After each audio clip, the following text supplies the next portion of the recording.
ዋላችሁ እንደ ሰዓት አቆጣጠራችሁ እንደምን አመሻችሁ አሜን ሳይገባም በቸርነቱና በምሕረቱ ደግፎ እስከዚህ ሰዓት ድረስ ያቆየን አምላካችን እግዚአብሔር ስሙ ፍጥረታት አንደት የተመሰገነ እንደው በእንደዚህ አይነት ርዕስ ባልገባ ደስ ባለኝ ነበር ምናልባት ከትናንት ማታ ጀምሮ እስካሁን ሰዓት ድረስ ያው እግዚአብሔር ምስክሬ ነው ባወቀ በጣም ሙግት ውስጥ ገብቼ ነበር በጣም ማለት ነው ምን ለማለት ፈልጌ ነው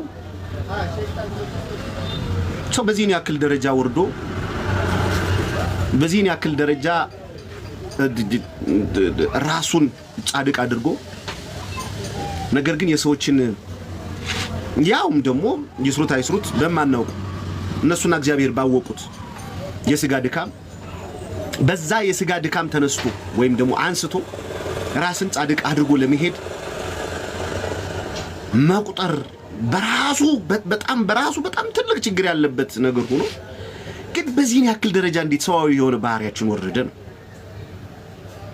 በዚህን ያክል ደረጃ እንዴት የሰው ልጅ አንድን በቃ ወንድም አንድን የራስ የሆነ አካል ደከበበት ብሎ ባሰበው ነገር ንስሐ ገብቶ ወደ ክርስቶስ ሥጋና ደም የሚቀርብበት የኃጢአት ስርየት የሚያገኝበት ያንን የጽድቅና የቅድስና ሕይወት ገንዘብ እንዲያደርግ ከማድረግ ይልቅ ሰው ራስን ታዋቂ ራስን ጻድቅ ራስን ደግሞ አጽዳቂ ራስን ፈራጅ አድርጎ በአደባባይ በመውጣት የወንድምን ድካም ሰው እንዴት ይገልጣል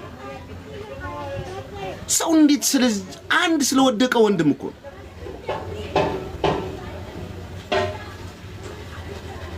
አንድ ወንድም እኮ ነው የወደቀ ያውም ይውደቅም ይነሳም ሂደን አይተን ባላረጋግጥንበት እንደው እንኳን አይተን እንኳን ብናረጋግጥ ፍርድ እኮ የኛ አይደለም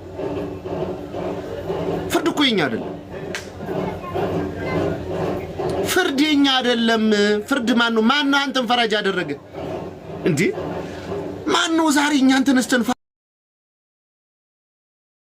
ያደረገ እስኪ ማን ነው ለምላችሁ እኮ ማን ነው በእውነቴን ነው የምነግራችሁ ማን ነው እግዚአብሔር አምላክ ኩላሊት ያጠሰውን ልብ ያመላለሰውን የሚያውቅ አምላክ ነው እኮ ሰው አይደለም ያደረገውን አይደለም ሊሰራ ያሰበውን ይቅርና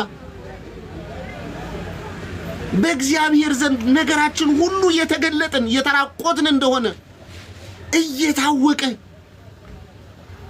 ሰው እንዴት በአደባባይ ላይ አውጥቶ የሰውን ገመና በመናገር የሰውን ኃጢአትና በደል በመግለጥ ሰው እንዴት ራሱን ጻድቅ አድርጎ ሌላውን ወንድሙን ኮናኝ ይሆናል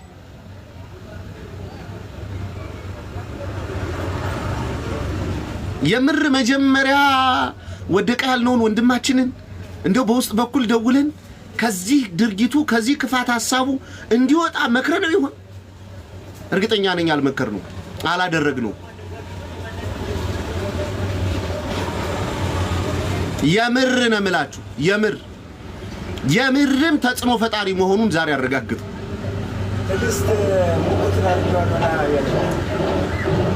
በጣም በሚገርም ሁኔታ የምር ነው የምላችሁ ትልቅ ተጽዕኖ ፈጣሪ መሆኑን ዛሬ አረጋግጥ የምር ነው የምላችሁ የምር በቃ ትልቅ ተጽዕኖ ፈጣሪ መሆኑን አረጋግጥኩት እግዚአብሔር እኛን ምን እንደሚልን ታውቃላችሁ አይደለም እኛን አገልጋይ ካህናትን ምን እንደሚላቸው ታውቃላችሁ አንተ እግዚአብሔር ካህን አገልጋይ ሆይ ዛት ትንቢተ ሕዝቅኤል ምዕራፍ 18 ዱና ተመልከቱ የእግዚአብሔር አገልጋይ ካህን ሆይ ኃጢአተኛ ከኃጢአቱ ተመልሶ በሕይወት እንዲኖር ባታደርገው ባትመክረው ባትገስጸው ደምህን ከጁ ፈልጓለዋል ነገር ግን አንተ እግዚአብሔር ካህን ሆይ ኃጢአተኛውን ከኃጢአቱ እንዲመለስ መክረው ገስጸው አልመለስ ቢን ደሙ በሱ ላይ ይሆንበታል ነው የሚለው መቼ መክረ ነው መቼ ገስጸ ነው መቼ ተናግረን መቼ ወደዚህ የህይወት መንገድ ወደዚህ የቅድስና የጽድቅ ህይወት ተመለስ ብለን በንስሐ አባት አስመክረን ግንስ ምን ፈልገው ምንድነው በአንድ ወንድም ውድቀት ወይም ደግሞ በአንድ ወንድም መነሳት ራሳችንን ትልቅ አድርገን ራሳችንን ፌመስ ለማድረግ ይሄ በጣም በሚገርም ሁኔታ ቲክቶክ ላይ ያየሁት ነገር አንድ በጣም ትልቁ ቆሻሻ ተግባር ምን እንደሆነ ታውቃላችሁ? ሰልፍ ኢሜጅ ቢልዲንግ ይሉታል ፈረንጆች። ይቅርታ እንግዲህ እኔ አቆራርጬም ተናግሬው ሊሆን ይችላል። ሰው ራስን መገንባት መጀመር ከጀመረ ትልቁ ውድቀቱ ያ ነው። ስለዚህ በመናደርጋቸው ማንኛውም መንፈሳዊና ማህበራዊ እንቅስቃሴዎች ውስጥ ራሳችንን ማንሳትና ራሳችንን ማሳወቅ በስራችን መገለጥ ሲገባን ነገር ግን በሰዎች ውድቀትና መነሳት ራሳችንን ለመገንባት ምን ሄድ ሰዎች ግን እግዚአብሔር ይገስጽ። የምር ነው የምላችሁ። የምር እውነቴን ነው የምነግራችሁ። የምር ነው የምላችሁ።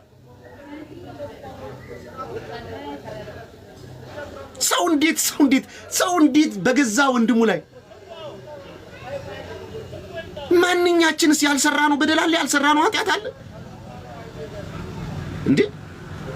አንድ ክርስቲያን እኮ በጣም በሚገርማችሁ ሁኔታ ፓስት አለው፣ ፕሬዘንት አለው፣ ፊውቸር አለው እኮ።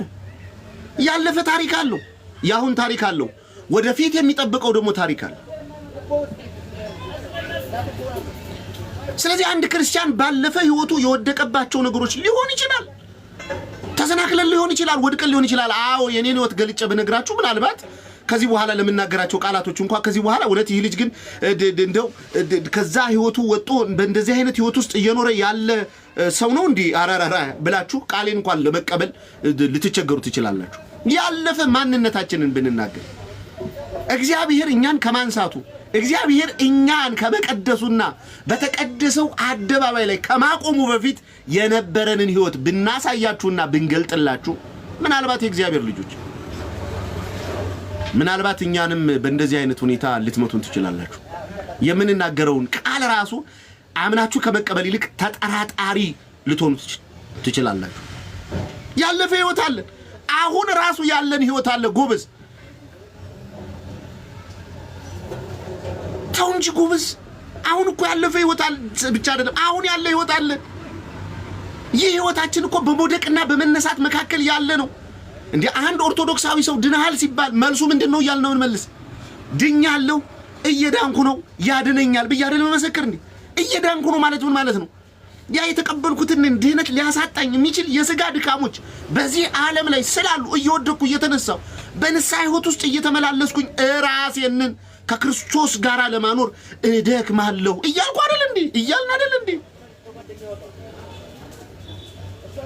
ስለዚህ በዚህ ህይወታችን ውስጥ አሁን ባለው ህይወታችን ውስጥ ከናንተ መካከል ንጹህ የሆነ ሰው ያንሳና ድንጋይ አንስቶ ይውገረው። አይደለም የኔ ጌታ፣ አይደለም እንዲያውቁ አይደለም። ከታች ወረድ ስትሉ ካሁን ጀምረሽ ደግመሽ ኃጢአት አትስሪ አላት።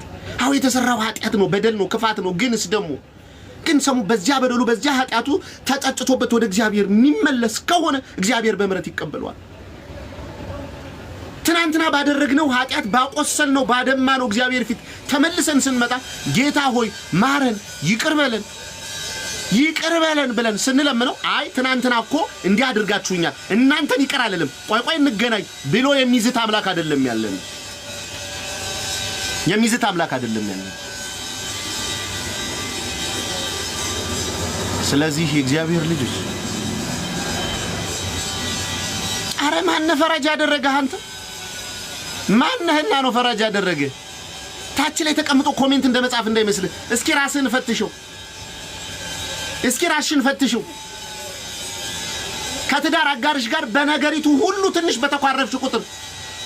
በተኳረፍክ ቁጥር የሰው ጎረቤት ዳልና ሽንጥ እያየህ ልጋግህ ሚዝረከረክ ስንት አለ አይደል አንተ? ከባልሽ ጋር በተኮራረፍሽ ቁጥር የባልሽ የሆኑትን ያልሆኑትን ሁሉ እያየሽ የምትጎመጂ የምትሳሽ የምትገለሙች የለሽም። እግዚአብሔር በመረቱ ምንሽን ሸፍኖልሽ ነው? ኃጢአትሽን ሸፍኖልሽ እኮ ነው። ማንስ ይቆማል? ንገሩኝ እስኪ ማን ይቆማል በክርስቶስ ፊት? እስኪ ኑ እስኪ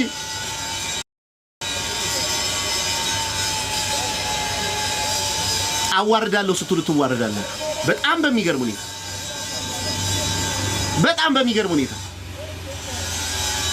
ነገር ግን እንዲህ ነው ያላት፣ ደግመሽ ሂጂ ኃጢአትን አትስሪ ያላት።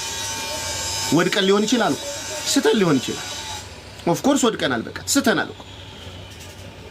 አዎ ከዚያ የጽድቅ መንገድ ተንጋደን ወጠናል። አዎ ነገሮች በዙሪያችን ያሉ ነገሮች፣ አጋጣሚዎች፣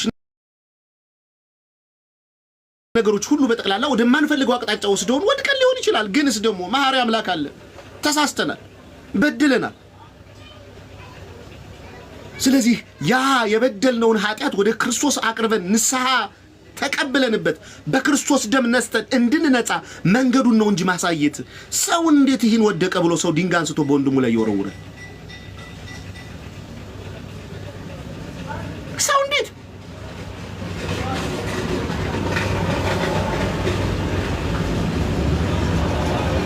አዝናለሁ።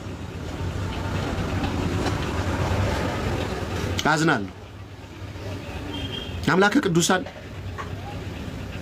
ይሄ የሚወረወርበትን ድንጋይ ሁሉ አንስቶ ድንቅ የሆነ መልካም ሥራ ሰርቶ በሰዎች ፊት ሞገስ እንዲያገኝ አድርገው እግዚአብሔር አምላክ። ሌላ ምንም አለለም። ሁል ጊዜ ተከሳላችሁ፣ ሁል ጊዜ ከሳሾች ናችሁ። ሁል ጊዜ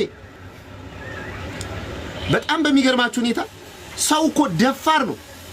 ለክርስቶስም ሄደው እኮ ኃጢአት አምተውለታል፣ ሰዎችን አምተውለታል።